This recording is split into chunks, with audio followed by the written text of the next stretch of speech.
Hi guys, நான் உங்கள் Adna and welcome to my channel Adna's kitchen. இன்றைக்கி வீட்டில் எப்படி பாலக் பன்னீர் பண்ணலான்னு பார்க்கலாமா? வாங்க வீடியோக்குள்ளே போயிடலாம். ஃபர்ஸ்ட் ஒரு கடாயில் 2 டேபிள் ஸ்பூன் ஆயில் ஊற்றிக்கோங்க. நான் இன்றைக்கி கோக்னட் ஆயில் தான் யூஸ் பண்ணுறேன். ஆயில் ஹீட் ஆகின உடனே அதில் 2 ஆனியனை இப்படி கட் பண்ணி வச்சுருக்கேன். நீளமாக கட் பண்ணி வச்சுருக்கேன். இப்போது இதை அந்த ஆயில் கூட சேர்த்துட்டு ஒருக்கா நல்லா சாட்டே பண்ணிக்கோங்க. ஆயிலையும் ஆனியனையும் நல்லா ஒட்டுக்கா போட்டு மிக்ஸ் பண்ண உடனே அது கூடவே நம்ம 2 மிளகா சேர்த்துடலாம். இதை நான் பாதியாட்டு கட் பண்ணி போட்டிருக்கேன். இதையும் அதே போல் நல்லா சாட்டே பண்ணிக்கோங்க. இப்போது கலரும் சேஞ்ச் ஆகிருக்கு. இந்த நேரத்தில் பட்டர் சேர்த்துக்கிடலாம். நான் இன்றைக்கி 1 டேபிள் ஸ்பூன் போல் பட்டர் சேர்த்துருக்கேன். சேர்த்துட்டு இந்த பட்டர் நல்லா மெல்ட் ஆகி எல்லா ஆனியன் மேலேயும் படுற மாதிரி நல்லா மிக்ஸ் பண்ணிக்கோங்க. இப்போது கலர் நல்லாவே சேஞ்ச் ஆகிருக்கு. இந்த நேரத்தில் 1 டேபிள் ஸ்பூன் போல் ஜிஞ்சர் கார்லிக் பேஸ்ட் சேர்த்துக்கோங்க. இஞ்சி பூண்டு விழுது சேர்த்துட்டு அதையும் நல்லா மிக்ஸ் பண்ணிக்கோங்க.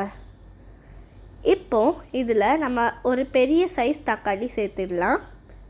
சேர்த்துட்டு இதையும் எல்லாத்துக்கூடையும் நல்லா சேர்த்து மிக்ஸ் பண்ணிடலாம். இந்த டொமேட்டோவையும் நான் நீளமாக கட் பண்ணி சும்மா தான் போட்டிருக்கேன். இது நல்லா சாட்டே பண்ணிக்கோங்க. இப்போது மசாலாஸ் ஆட் பண்ணலாம். 1/4 டீஸ்பூன் மஞ்சள் தூள், 1/2 டீஸ்பூன் ஜீரகத்தூள், கடைசியாக 1/2 டீஸ்பூன் கரம் மசாலா இவ்வளோத்தையும் சேர்த்து ஒரு நல்லா சாட்டே பண்ணிக்கோங்க.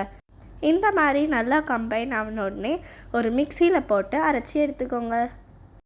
செகண்ட் ஸ்டெப், ஒரு வெசலில் வாட்டர் பாயில் பண்ண வச்சுட்டு அதில் 2 கட் பாலக்கை உள்ளே போட்டு 2 மினிட்ஸ்க்கு மட்டும் அந்த ஹாட் வாட்டரில் வச்சுட்டு உடனே அதை எடுத்து ஸ்டெயின் பண்ணி அதை மிக்சியில் போட்டு அரைச்சி எடுத்துக்கோங்க. தண்ணி ஊற்றாமல் சும்மா அரைச்சிக்கோங்க இந்த மாதிரி. தேர்ட் ஸ்டெப், அதே கடாய் ஒரு அனதர் கடாயில் 2 டேபிள் ஸ்பூன் பட்டர் போட்டு அது ஹீட் ஆகணுன்னே ஃபர்ஸ்ட் நம்ம பண்ணி வச்சுருந்த மிக்சரு அது கூட சேர்த்து அது கூட கொஞ்சமாக தண்ணி சேர்த்து இந்த மாதிரி மிக்சர் ரெடி பண்ணிக்கோங்க. இப்போது இது கூட நம்ம பிளெண்ட் பண்ணி வச்சுருந்த பாலக் இருக்குல்ல, அந்த பாலக் சேர்த்துக்கிடலாம். சேர்த்துட்டு 2 மிக்சருமே நல்லா கம்பைன் ஆகி வரட்டு நல்லா மிக்ஸ் பண்ணிக்கோங்க.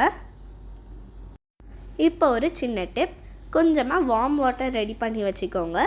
பன்னீர் கட் பண்ண உடனே அந்த பன்னீரை அந்த வார்ம் வாட்டரில் போட்டுட்டு 2 மினிட்ஸ் கழித்து அதை ஸ்டெயின் பண்ணி எடுத்துருங்க. அப்படின்னா உங்களுக்கு ரொம்பவே சாஃப்டான பன்னீர் கிடைக்கும்.